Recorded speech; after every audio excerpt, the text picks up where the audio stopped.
Recently, the Environmental Working Group came out with a study that said 3 out of 5 sunscreens are inadequately protecting our children against UVA rays. Today we're going to be talking to Isabel Tejada about skin safety. She is a skin care expert and also a Mary Kay independent beauty consultant. Welcome to MommyCast. Thank you, Gretchen. Thanks for having me. So tell me a little bit about this recent study.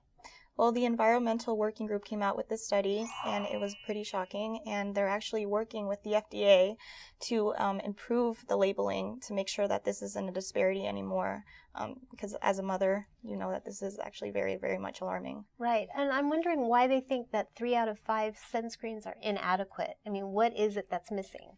The problem is that there are 2 types of ultraviolet rays that are harmful to your skin and that could give you skin cancer. One of them is the UVB rays, which is the ones that give you a sunburn. Mm-hmm. And the UVA rays are the ones that are actually much worse because they go deeper into your skin, and those are the ones that cause premature aging, they cause wrinkles, and they also cause skin damage. So the first thing that you want to look for in a good sunscreen is that it has a broad spectrum coverage. That means that it's going to protect you both from the UVB rays and the UVA rays. The bottom line is that we don't want either or affecting us because they both can lead to skin cancer. Wow. So now the FDA has kind of gotten on board. And what are the types of things that we should be looking for when we pick up a sunscreen? Well, the first thing, as we said, is look for one that has a broad spectrum coverage. The second thing that we're going to look for is the SPF. A rule of thumb is that anything lower than a 15 does not have a broad spectrum coverage. Okay. So what we're going to want to do is look for one that is either 15, 30, or higher. Okay. And is it really, I've heard that anything over 50 is kind of overkill. I mean, is it really necessary to go above 50? It really isn't. I was actually at the pharmacy the other day, and they had 110 on the shelf. And if you see 30 versus 110, you're going to think, well, I'm going to be so much more protected by this, and I probably won't have to reapply as much.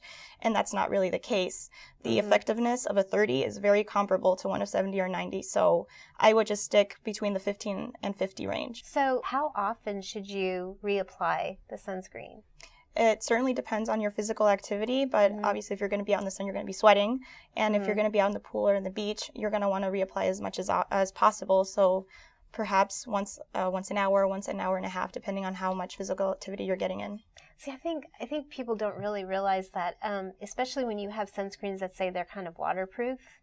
I mean, are they really hanging in there in the water? Or, I mean, you still have to reapply, right, don't you? They do last longer, and that's another thing that you want to look for in a good sunscreen. You want to look for something that's water resistant or waterproof, and don't let that fool you either, because it is going to keep it on your skin for a little bit longer than one that isn't, but you still have to reapply. Right. So I know that there's sprays, there's fast drying sprays, there's creams, there's lotions, there's all sorts of things. What do you recommend as the best? The best one is definitely cream. Okay. And the reason why is because I know there's sprays and they may seem easier, or the powders, but they release particles when you're applying them, and you don't want to be breathing that in because that's not good for your health. Okay. The cream just goes on, and it's actually, I feel that it's easier to apply, and it's easier to make sure that you have a good coverage on your skin. I have used sunscreen products and moisturizers of sunscreen on my face. I get the burning in the eyes and stuff. I mean, you have to be really careful about what you put on your face. I mean, yes, you certainly do have to make sure that they have the proper ingredients, and that's another key thing to look for in your sunscreen. You have to look out for a certain number of ingredients that are not good for your skin, just like you would when you're shopping and you're looking at the labels on a can. So there are 3 that you want to look out for that you do want in your sunscreen. One of them is zinc. The other one is titanium dioxide. The other one is avobenzone or Mexoryl SX. Sound a little bit complicated. Okay. But those are good ingredients for your skin. And on the other end, there are some ones that you definitely want to avoid. The main one being oxybenzone, and that is a synthetic estrogen. So once it comes into contact with your skin, it's actually absorbing it and it's contaminating your system. I mean, I know that when you look at the ingredients, it's like chemical, and I don't know what is important, what isn't important, but is there anything else that we really should specifically look for? Yes, there's one very important one. You want to make sure that it doesn't have any vitamin A. It's also referred to as retinol palmitate. That's its chemical name.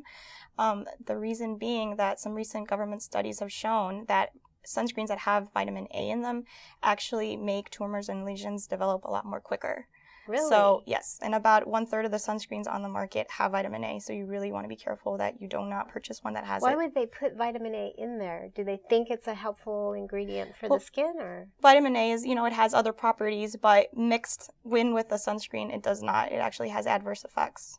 We all know that we have to protect infants because they're especially prone to the rays of the sun, correct? Yes, they are. And actually, if you have a baby and they're under 6 months old, direct sun is a no-no. Yeah. You really don't want to put them in the sun. Keep them in the shade and put a lot of protective clothing on them.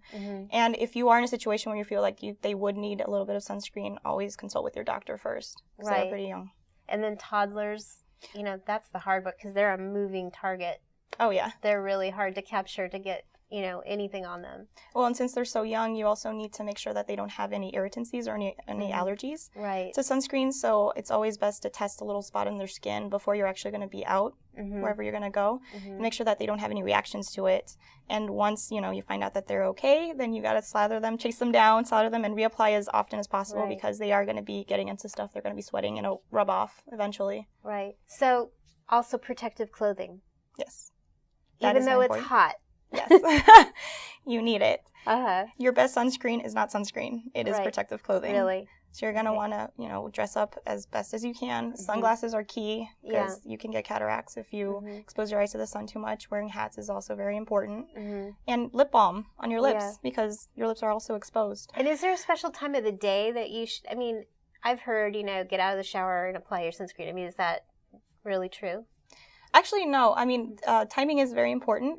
The sun is the strongest between about noon and 2-3 o'clock because it's directly over your head. So you're going to want to try to avoid not being in the sun during that time period. So anything before noon, anything after 3 o'clock is always best.